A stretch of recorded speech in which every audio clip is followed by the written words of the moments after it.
Ross Tucker, the Ross Tucker podcast, and we'll have a note for Mother's Day coming up with my front page story. We'll have that in a moment. Ross Tucker joins us, Paul, Craig, and David on 365 Sports. And I guess the mother load right before you come on, Ross, perfect timing. It's now official. Aaron Rodgers to the Jets for a possible first-round pick next year. And, of course, they flipped those picks this year.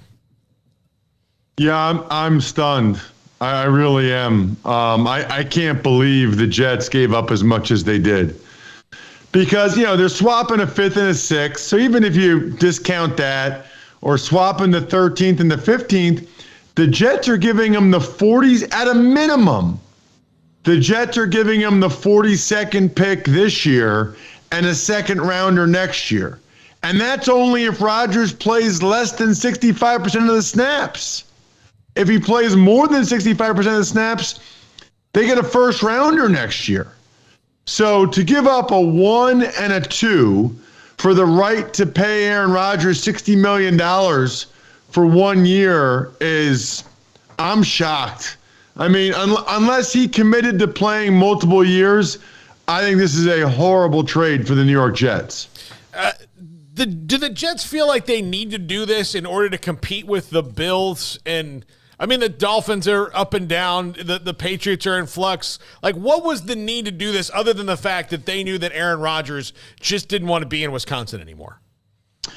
Well, I think it's year 3 or year 2 for Robert Saleh, year 3 for Robert Saleh. It's year 4 for the GM. They've been in the basement of that division. It's a really tough division. They have a good roster other than quarterback. They screwed up with Zach Wilson. He's not good. And this is the way the NFL works. Desperate times call for desperate measures. What do Joe Douglas and Robert Saleh care about next year's first-round pick if they're fired? They need to have a good team this year. They need to make the playoffs this year. So they're doing what the Jets typically do, which is mortgaging the future. Ross, I mean, looking at it, you made clear how you feel about it from the New York side. Green Bay, obviously, you feel like they got the better end of the deal, but how do you feel like this sets them up moving forward? Not to mention just the cathartic relief probably going around Wisconsin right now that this long national nightmare is finally over for the Packers. Well, a couple things, right? Number one, a lot of people were really ready to move on from Aaron Rodgers. They were kind of tired of him. I don't know that was really the case with Favre back in the day. So I think that's a positive. The other thing is, I think there was some concern over whether or not Brian Gutekunst, the Packers GM, really knew what he was doing. He nailed it. This is a great trade for Gutekunst and the Packers, and Packer Nation can feel really good about the haul they got, about the GM they have. Now they just got to hope that Jordan Love's good. What is your intel? We saw some of him last year near the end. What does your, Ross, intel or your thoughts about Jordan Love? Well, I can tell you right now, I would be willing to bet he's not as good as the two guys before him. I mean, you're talking about 2 of the 10 best quarterbacks ever. I know you guys can't bet in Texas yet, but if there's a place to bet that he doesn't end up being as good as the 2 guys before him, I will. I mean, look, I don't know. I haven't seen enough of him. I don't think he'll be terrible like Zach Wilson.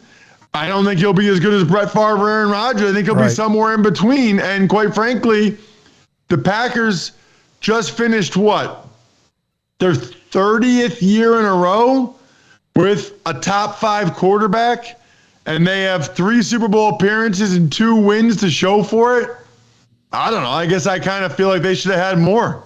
Yeah, Ross, for sure. So with the draft coming up this week, what mistakes do you think teams need to avoid, especially the ones at the top, when it comes to drafting quarterbacks? Or what buzz are you feeling that's going around, especially around the top of the draft? Well, the thing that's most interesting to me right now, I mean, we all know now Bryce Young is going to be the number 1 pick to the Carolina Panthers. That seems like a foregone conclusion. The interesting spot is now number 2, Houston. There's some people that will tell you they're going to draft Will Levis. I highly doubt that. There are some people that will tell you that they're going to not take a quarterback at all.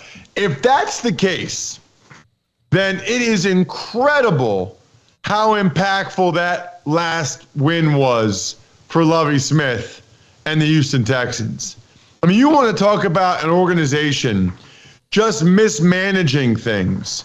If they don't like any other quarterbacks enough to take one at number 2, what a disaster. I mean, because theoretically they can wait till 12 and see who drops to them, or maybe they can trade back up. But if they're doing that, unless they have that trade worked out ahead of time, and unless it's a trade to go back up to 3 with the Arizona Cardinals, I just don't see how the Texans can look us in the mirror and look at all of us and say that they got the quarterback they really believe in. They obviously don't. Otherwise, they would have taken him at 2. With that in mind, Ross, what do you think about just the kind of discussion around C.J. Stroud right now, the potential slip, although wouldn't likely be too much of one, but certainly for a guy that looked like he could at one point in time be the first overall pick to might not even go in number 2. So what are your thoughts surrounding the discourse with C.J. Stroud at the moment? Not quite sure what to believe. Not quite sure what's happened? Nothing. He hasn't played any games, hasn't thrown any passes.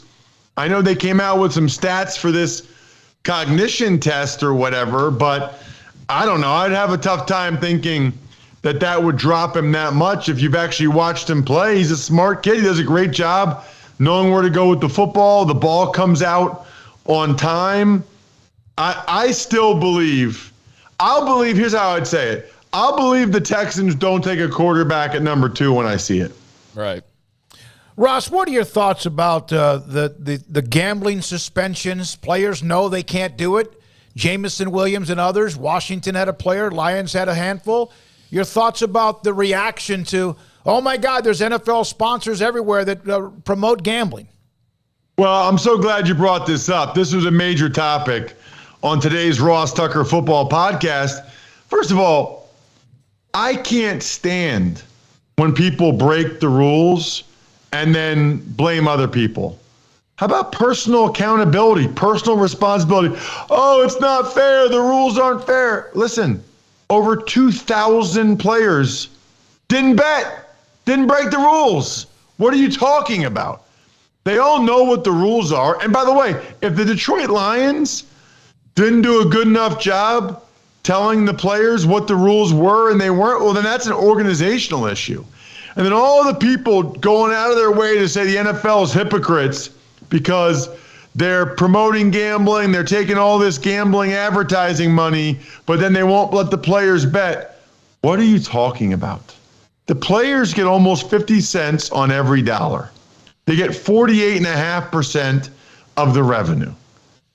They get almost all the gambling money too. So it's in the players' best interest that the other players are following the rules so that the gambling money and revenue continues to flow in, because that's why the salary cap's going up so much. It's not hypocritical. It's in everyone's best interest. Ross, that is the best way I've heard that argument put all week. That was fantastic.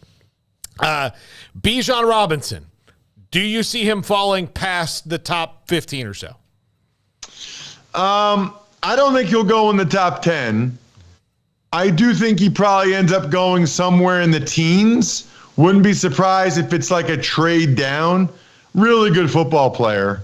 And I just love saying his name. Bijan just sounds awesome. Yeah.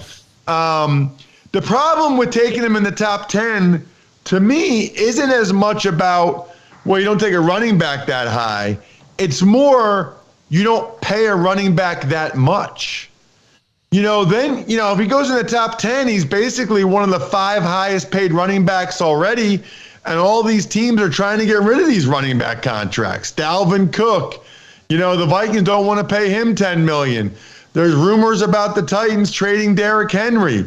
Nobody's getting a deal done with Saquon Barkley or Tony Pollard. They're just on the franchise tag. It's really the money and allocating that much money to the running back position, which is more important or more of the issue, I guess I would say, than what they're doing in terms of the actual taking a guy that high at that position, in my mind. It's the draft pick and the money. Ross, okay, let's get to the biggest controversy on your timeline, French fries. You said over the weekend that French fries are overrated. What was that response like? Well, I've been getting eviscerated for the most part, but let's just talk it out, okay? I like French fries. I'm a big French fry fan. If I'm at like Chick-fil-A, love the waffle fries. In-N-Out Burger, big fan of their fries. Well, actually, I take it back. I love Five Guys fries. Okay. Oh, yeah. But the reality is, so often, especially if you're not at a certain place, the fries are either like way too crispy, they over-fried them, or they're soggy, or there's not enough salt, or there's too much salt. I like French fries. But people talk about French fries like they're the star of the show. They are not the star of the show. The bacon cheeseburger is the star of the show. The number one Chick-fil-A sandwich is the star of the show. Yep. And even though I like waffle fries, if I go Chick-fil-A, I don't even get them anymore. I would rather get a second chicken sandwich, or I would rather get an 8-piece of nuggets. My point is on a scale of 1 to 10, fries are like a 7 or an 8, but the burger or the chicken sandwich is the star. They're the 9 or the 10. So let's stop acting like, the fries are a top 10 pick. The fries should go in the teens or the 20s. They're still a first-round pick, but they're not a foundational piece of my meal like the sandwich or the burger is. Oh, my God. Yes. Let's talk about a first-round pick. Mothers, myfrontpagestory.com. We've had you on many times, Ross, to discuss how and you can really impress your mother for Mother's Day and your thoughts about myfrontpagestory.com. Listen, I don't care if it's your mom or your wife, whoever you have to get a Mother's Day gift for, I can assure you there's no better gift than a story all about them from myfrontpagestory.com. You literally talk to one of their writers for 10 minutes, give them some great quotes, send them a couple pictures. It looks like it's on the cover of the newspaper. It's beautiful. When they open it up, they'll think it's the coolest, most sentimental gift they've ever gotten. They'll cry when they read it. It's hanging up in your house forever, so it's the gift that keeps on giving. I know people don't know what to get their moms or their wives for Mother's Day. I'm telling you right now what to get them. It's a story all about them and how special they are to you and always have been. myfrontpagestory.com, myfrontpagestory.com. Great stuff, Ross. We appreciate it. From the French fries to the draft to Aaron Rodgers, the Jets and Packers, and much more. We appreciate your time always. Our chat room going, love you. You did a great job as always. We appreciate your time. Thanks so much for having me, guys. Always. I love it. Ross Tucker, myfrontpagestory.com from the Ross Tucker podcast, a part of, in fact, he does a lot of shows and is one of the go-to guests anytime NFL or